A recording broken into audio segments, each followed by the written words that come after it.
célèbre presque collective.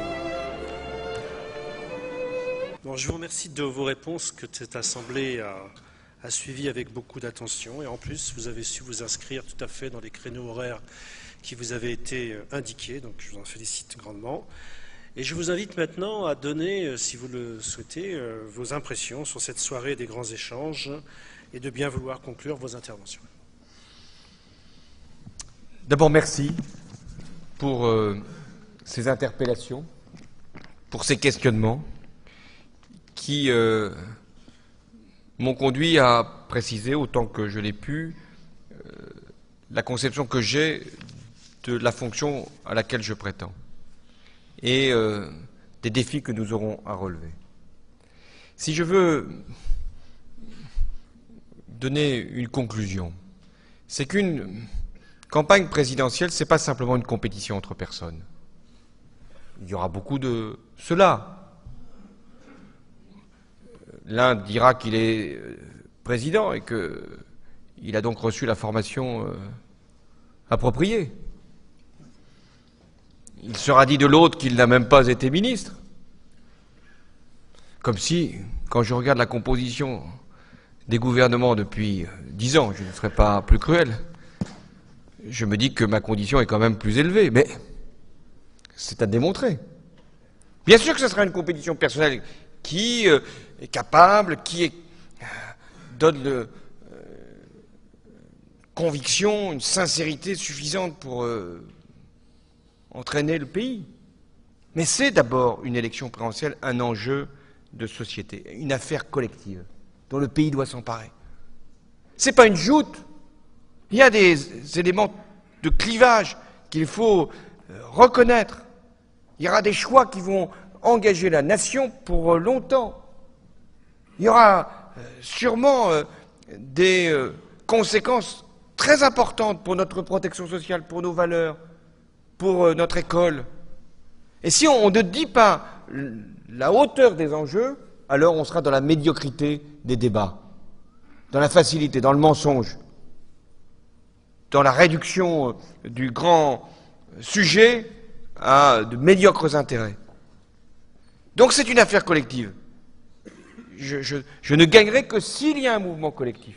D'ailleurs, les grandes victoires de la gauche, si je m'arrête à 1980, 1990, même 1997, c'était un autre contexte, les grandes victoires ont toujours été précédées de mouvements. Il faut qu'il y ait du mouvement. Si la société est inerte, franchement, la gauche ne pourra pas être elle-même dynamique. Deuxième conclusion, c'est qu'une élection, c'est un clivage. Il y a un choix. Et donc, il y a une séparation à un moment du pays. Et pourtant, le rôle du président de la République, tel que je le conçois, c'est de rassembler, c'est d'unifier, c'est de réconcilier, c'est d'apaiser. Même à un moment où c'est particulièrement âpre, difficile, le rôle du président, ça sera d'élever le pays, de le respecter. C'est pourquoi j'ai fait cette distinction entre le mode d'exercice de la fonction présidentielle et celui que je revendique pour le pays. Et ça ne veut pas dire de ne pas faire de choix. Vous dire, ah oui, si vous voulez rassembler, c'est que vous voulez toujours le compromis, si vous voulez toujours qu'on trouve l'équilibre. Non! Il faudra faire des choix et en même temps permettre que chacun soit respecté, soit élevé, soit honoré. Ça, c'est ma conception de l'élection, du président de la République.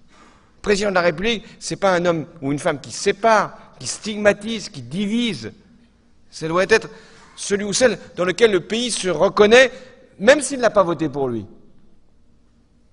Troisième élément de conclusion. J'ai mis la jeunesse au cœur de mon engagement, parce que je considère que la transmission générationnelle est l'élément le plus décisif. Et c'est pourquoi j'ai tant insisté ce soir sur l'école de la République. Ce n'est pas simplement une affaire de moyens, ce n'est pas simplement une affaire d'effectifs. C'est ce qui unit le pays, justement. C'est ce qui peut lui donner confiance. Ça ne veut pas dire que tout passe par l'école. Et on fait quelquefois peser sur l'école une des responsabilités qui ne sont pas les siennes. Mais c'est aussi par là que ça passe. Et je veux que cette génération qui arrive là, qui a moins de 20 ans aujourd'hui, vive mieux. En 1981, c'était changer la vie.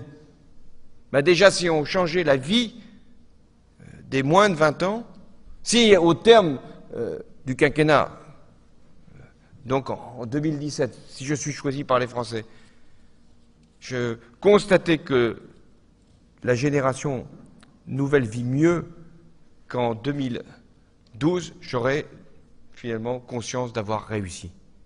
Si vous faites cet exercice pour le président sortant, je ne suis pas sûr qu'il arrivera à bon port.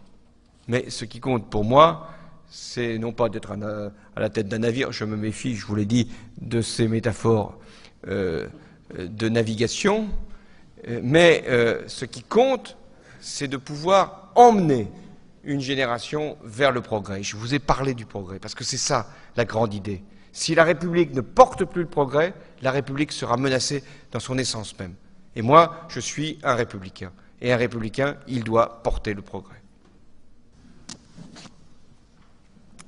François Hollande, merci de votre participation. Alors il me revient, c'est la tradition, en tant que président de l'association et grand maître, de vous dire ces remerciements, mais ces réunions ne peuvent avoir lieu que grâce à nos loges, je dois le dire. Et je veux dire ici le respect et la gratitude que j'ai pour les frères qui se sont engagés. Alors je dis les frères parce qu'à Lorient, je vois peu de sœurs. Et c'est un sujet sur lequel on pourrait ici gloser. Mais les frères qui se sont engagés ici l'ont fait sans aucune retenue. Avec, je dois le dire aussi, un talent qui a peut-être aiguisé le vôtre que l'on connaissait déjà. Vous vous êtes exprimé d'abord, c'est vrai, dans une assemblée qui, hors les décors qui l'ornent et qui sont parfois exotiques pour ceux qui ne les connaissent pas, est une assemblée d'hommes et de femmes qui sont dans une certaine culture, une culture très particulière, qui est faite de thèmes et de concepts que vous reconnaîtrez peut-être, qui sont ceux d'abord de la reconnaissance. Vous savez qu'il y a dans nos rituels, ou vous ne savez pas qu'il y a dans nos rituels un terme, la reconnaissance. Nous disons que nous nous reconnaissons comme tels.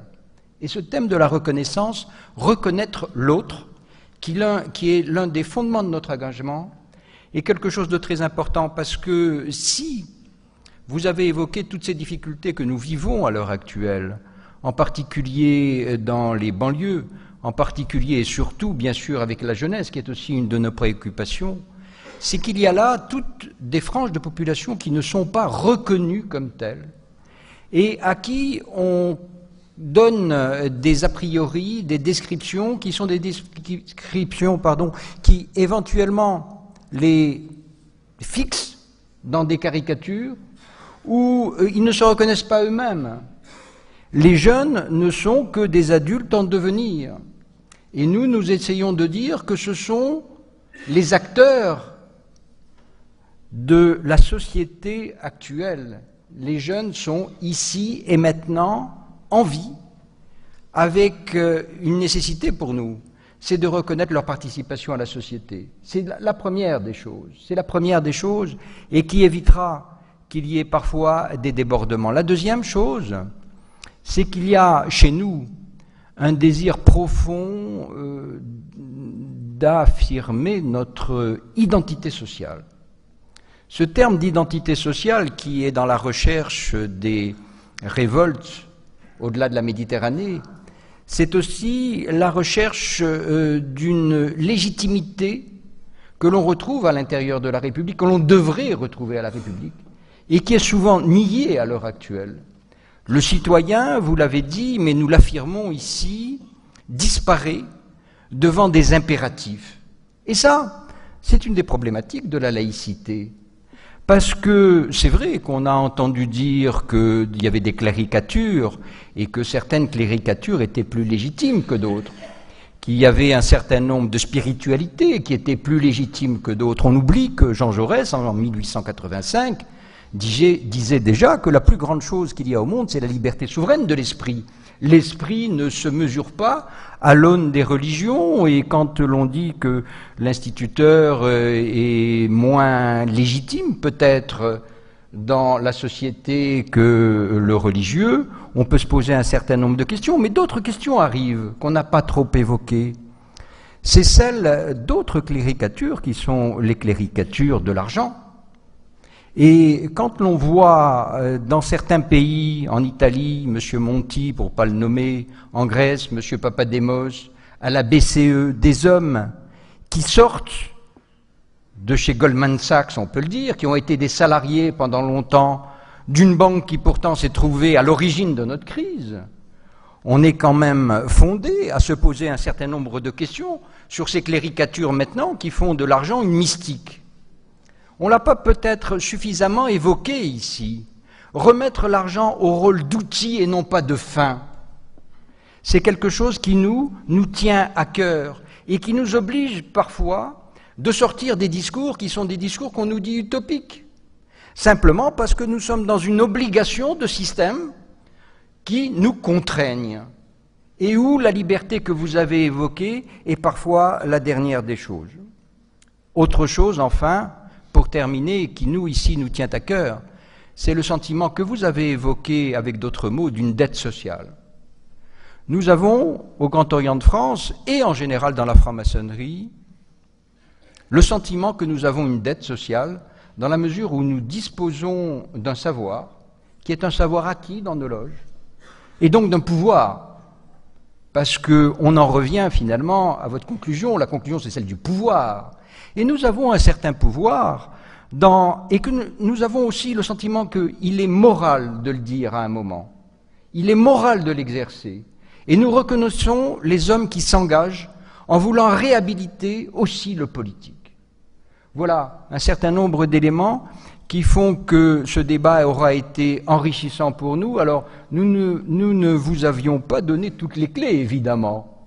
Nous voulions vous voir, vous savez, dans une formule simple, c'est au pied du mur qu'on voit le maçon. Merci à vous.